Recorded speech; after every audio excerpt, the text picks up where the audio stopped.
สวัสดีค่ะพบกับเสมือนเพื่อน EP ที่ 3 นะคะ วันนี้ลาล่าจะพาเพื่อนๆไปเที่ยวที่ไหนอย่าลืมติดตามกันนะคะ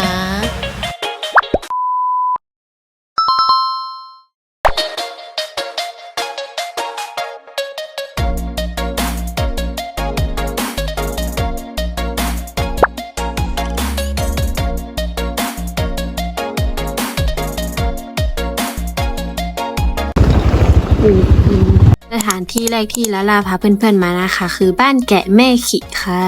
ตั้งอยู่ที่อำเภอแม่ริมจังหวัดเชียงใหม่บอกเลยนะคะว่าบรรยากาศของที่นี่สดชื่นและร่มรื่นสุดๆไปเลยบวกกับความน่ารักของน้องแกะแล้วใครไม่มาถือว่าพลาดมากเลยค่ะ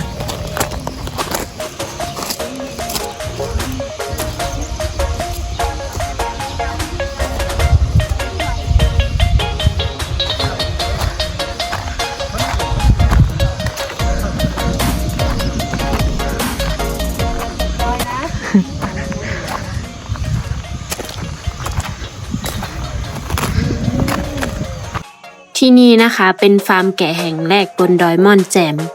น้องแกะพวกนี้ทางฟาร์มก็จะปล่อยน้องๆได้วิ่งได้เล่นอย่างอิสระเลยแถมที่นี่นะคะเขายังมีคาเฟ่เล็กๆสำหรับบริการนักท่องเที่ยวอีกด้วยนะคะและที่น่ารักมากๆสำหรับเราเลยก็คือเค้กโฮมเมดของที่นี่เป็นรูปน้องแกะค่ะน่ารักฝุดๆไปเลยถ้าใครผ่านมานะคะหรือว่ามาเที่ยวเชียงใหม่อย่าลืมแวะมาทักทายน้องแกะกันด้วยนะคะหากเราจะดูว่าน้องแกะตัวไหนเป็นเพศไหนบ้างนะคะจะดูได้จากสีของผ้าพันคอค่ะผ้าพันคอสีแดงนะคะจะเป็นเพศเมียแล้วก็ผ้าพันคอสีเขียวนะคะจะเป็นเพศผู้ค่ะ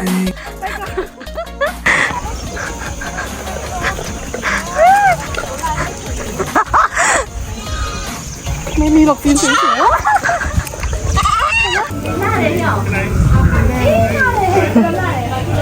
ถ้าใครสนใจให้อาหารน้องแกะนะคะที่นี่เขาก็จะมีจุดซื้ออาหารให้น้องด้วยนะคะตกอยู่ถังละ40 บาทค่ะเขาจะมีโปรโมชั่น5ถังนะคะตกอยู่ที่120 บาทราคาน่ารักมากเลยไม่แพงด้วยนะคะทุกคนส่วนราคาเข้าฟาร์มนะคะจะอยู่ที่คนละ100 บาทเราสามารถนำตั๋วตัวนี้นะคะไปแลกซื้อเครื่องดื่มหรือว่าซื้ออาหารให้น้องได้ค่ะถ้าใครเลือกโปรโมชั่น5ถังนะคะเราสามารถคละอาหารของน้องได้นะคะจะมีอาหารของน้องแกะน้องกระต่ายแล้วก็น้องนกนะคะที่นี่นะคะเขาจะเปิดให้บริการตั้งแต่7 โมงเช้าถึง6 โมงเย็นนะคะอย่าลืมมาแวะชมความน่ารักของน้องๆที่นี่กันเยอะๆนะทุกคนอ๋อได้ค่ะเอาวางไว้ฝากไว้ก่อนได้ใช่ไหมคะส่วนไอตัวที่กระโดดขึ้นเรานี้น้องกำลังท้องอยู่นะคะถ้าใครมาแล้วอยากจะอุ้มน้องก็ระวังกันด้วยนะทุกคนยิ้มให้กล้องหน่อยยิ้มให้กล้องหน่อย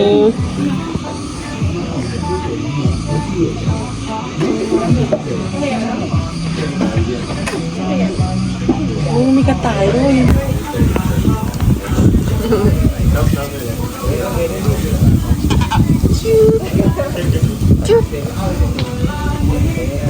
ตัวนี้บอกเลยแค่หน้าก็ตึงแล้วอ่ะ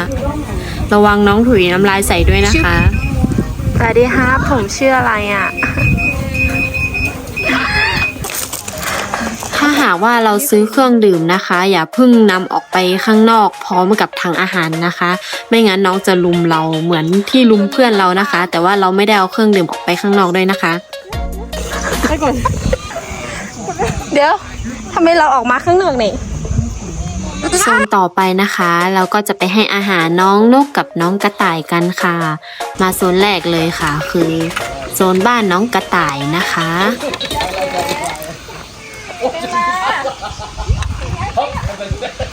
เปิดประตูแล้วเราก็ต้องปิดคืนด้วยนะคะไม่งั้นน้องจะออกไปข้างนอกกินไหม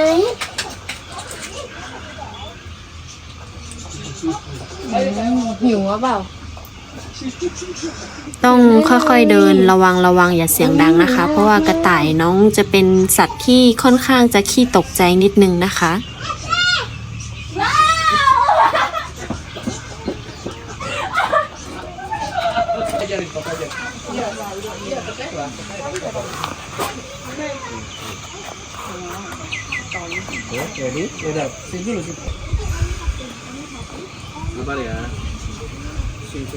จริงๆข้างบนก็ยังมีอาหารน้องกระต่ายอยู่นะ แต่น้องไม่ไปกินน้องจะมากินที่เราซื้อมาให้อะอันนี้คือเรียกว่าเป็นงานหรือเปล่า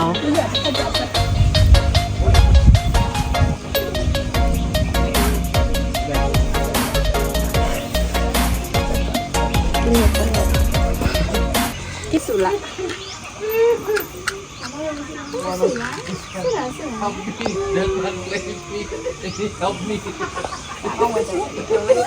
ซ้อมมาบ่อย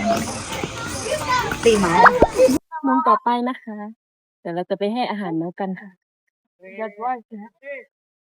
เข้าทางไหนอ่ะ นู่นประตูนู่นนี่ก็จะเป็นโซนให้อาหารน้องนกนะคะ ก่อนจะเข้าไปแล้วก็ต้องล้างด้วยแอลกอฮอล์ที่เขามีบริการข้างหน้านะคะ ให้อาหารน้องกระต่ายหรือน้องแกะก็เหมือนกันนะคะ ต้องล้างแอลกอฮอล์ก่อนเข้าไปนะคะ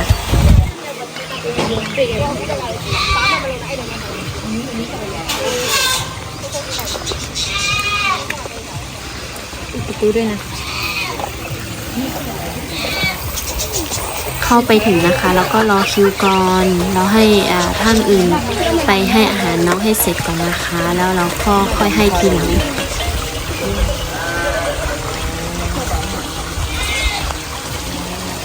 โอเคถึงคิวเราแล้ว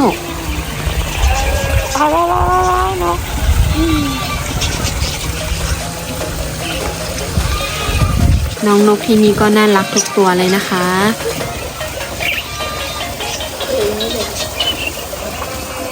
ให้ไหมอยากให้ไหมให้เลยมึงน้องไม่กินบนมือเหรอลองอีกทีดิลองแล้วน้องไม่สนใจอ่ะ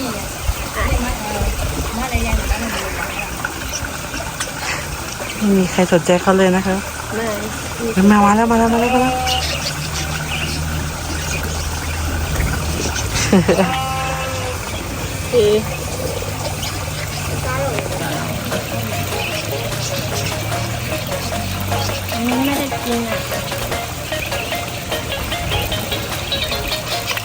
ส่วนบริเวณนี้นะคะ พี่ๆเขาก็กำลังตัดขนน้องแกะอยู่ค่ะ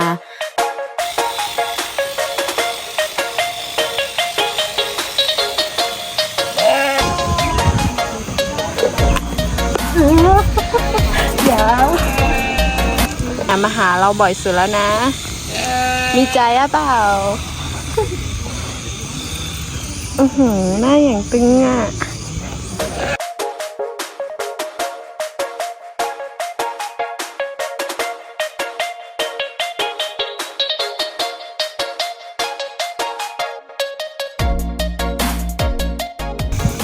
ดูตัวนี้ดิตึงจัดน่ารักวันนี้ครับ35หน่อยได้ไหมคะชื่ออะไรอ่ะแบชื่ออะไรอ่ะคุยด้วยก็ไม่คุยด้วยโอเคค่ะต่อไปเดี๋ยวเราจะไปที่จังเกิลกันต่อนะคะจะไปเล่นซิปไลน์หรือเปล่านะไม่แน่ใจเพราะว่ากลัวความสูงอยู่เหมือนกันเดี๋ยวไปเจอกันที่นู่นต่อเลยค่ะ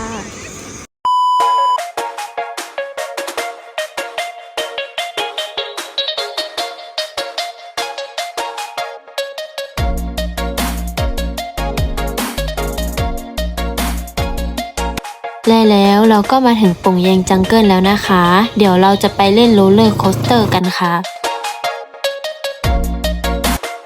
เมื่อมาถึงนะคะเราก็ไปซื้อตั๋วก่อนเลยก่อนจะเข้าไปเล่นข้างในนะคะ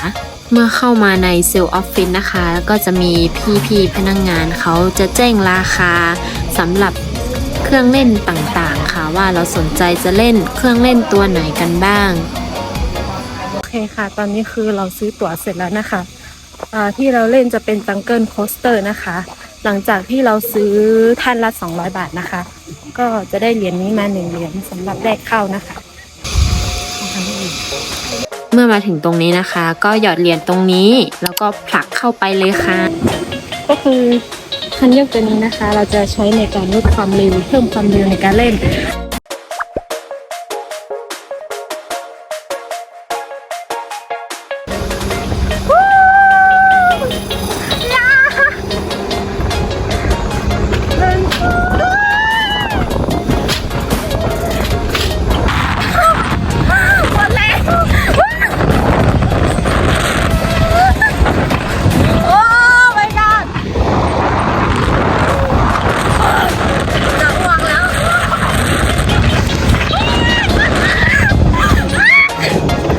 เลย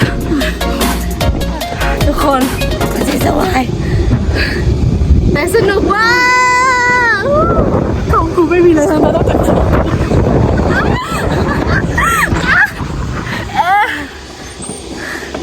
สโลสโล เดี๋ยวมันจะเป็นรถรางไปละ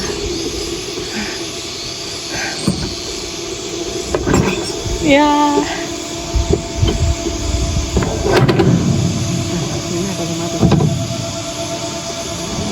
แล้วก็เปลี่ยนเหรอ นี่มันจะพาเราเป็นขึ้นไปเอง อ๋อ นี่คือหมดแล้วมึง หมดแล้ว แล้วก็ปล่อยมือ ส่วนตรงนี้นะคะก็คือจะเป็นระบบอัตโนมัตินะคะ มันจะพาเราขึ้นไปเอง ไม่ต้องไปเร่งคันโยกนะคะ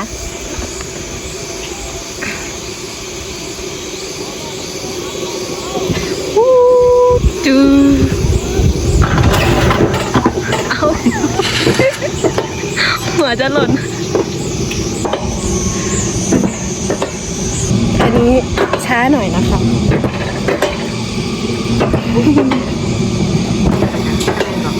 อันไหน ผ่านมัน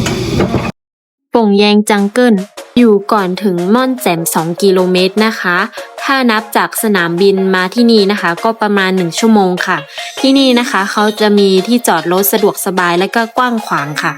ซึ่งที่นี่นะคะเขาขึ้นชื่อเรื่อง Jungle Coaster หรือรถไฟเหาะ เป็นรถไฟเหาะแห่งแรกของประเทศไทยที่ตั้งอยู่ในป่าธรรมชาติ ที่ทั้งร่มรื่นและอากาศดีสุดๆ นอกจากนี้นะคะเขายังมีกิจกรรมอื่นๆ อีกมากมายให้เล่นถึง 7 ประเภทเลยทีเดียว แบบบรรยากาศดีมากอะทุกคน ดูดิเราสามารถชมวิวข้างทางอย่างนี้ได้เลยนะอุ๊ยน้ำตกซูมให้ดู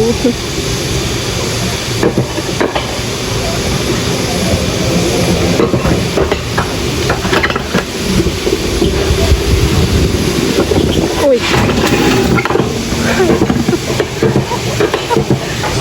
ถอยขึ้น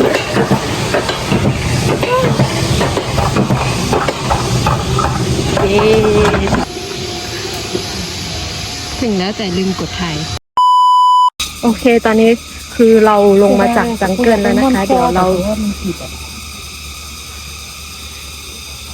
ราจะไปต่อกันที่อะไรนะ WTF Coffee เป็นคาเฟ่นะคะ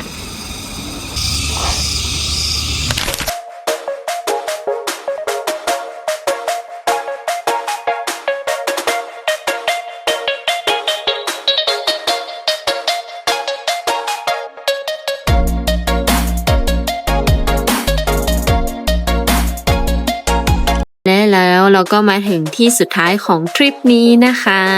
ให้สังเกตหมาตัวสีเหลืองๆตัวนั้นให้ดีนะคะ ถ้าใครสังเกตเห็นน้องนะคะ แปลว่าเราถึงคาเฟ่แล้วค่ะ ที่นี่คือ WTF Coffee Camp นะคะ มันไม่ใช่คำหยาบนะทุกคน WTF ย่อมาจาก Waterfall ที่แปลว่าน้ำตกนะคะ อย่าเพิ่งคิดไปไกลกันนะ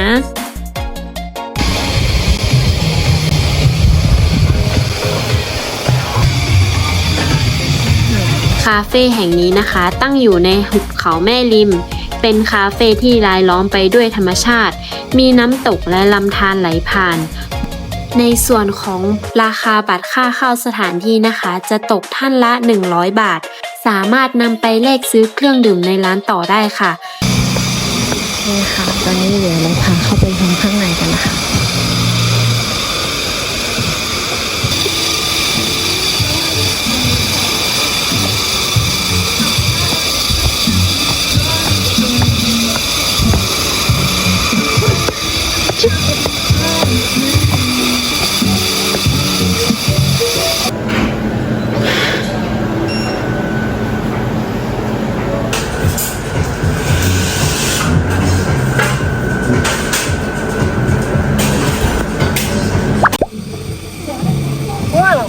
ง่วงครับ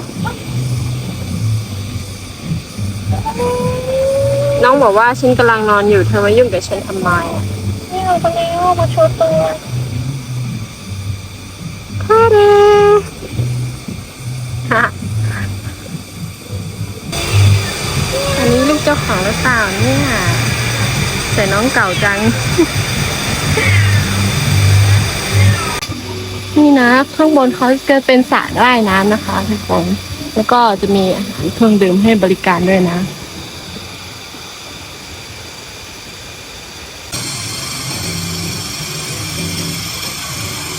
ไงทุกคนคาเฟ่ที่เราพามาสวยมากที่นี่นะคะจะเป็นของพี่โนตอุดมนะคะ ถ้าใครผ่านมาหรือมาเที่ยวเชียงใหม่นะคะ อย่าลืมมาที่นี่กันนะ เราบอกเลยว่าสวยมาก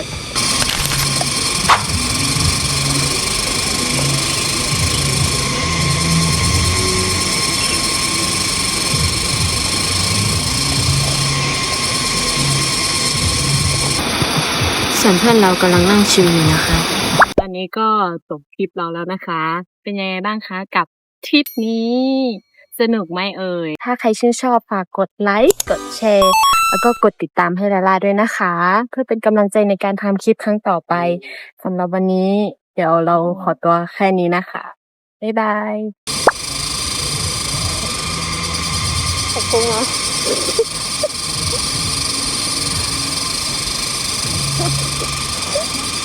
อร่อยหั่นบะขาวพวงแล้วใครอยากน้ำพริกอีก แต่ผ้า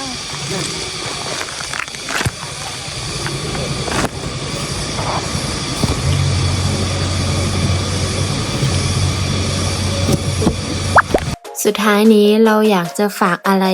สำหรับใครบางคนที่คิดจะเริ่มต้นทำอะไรสักอย่างในสิ่งที่ชอบนะคะ ถ้าอยากทำก็ลงมือทำเลยค่ะ ก่อนที่เราจะย้อนกลับมาในวัยนี้ไม่ได้อีกแล้วสำหรับเรานะคะ เราไม่ได้สนใจว่าคลิปมันจะปังมากน้อยแค่ไหน เราแค่ทำในสิ่งที่เราชอบค่ะทุกคน อย่าลืมติดตาม EP หน้านะคะว่าลาล่าจะพาเพื่อนๆไปเที่ยวที่ไหนอีก แล้วพบกันใหม่ EP หน้าสวัสดีค่ะ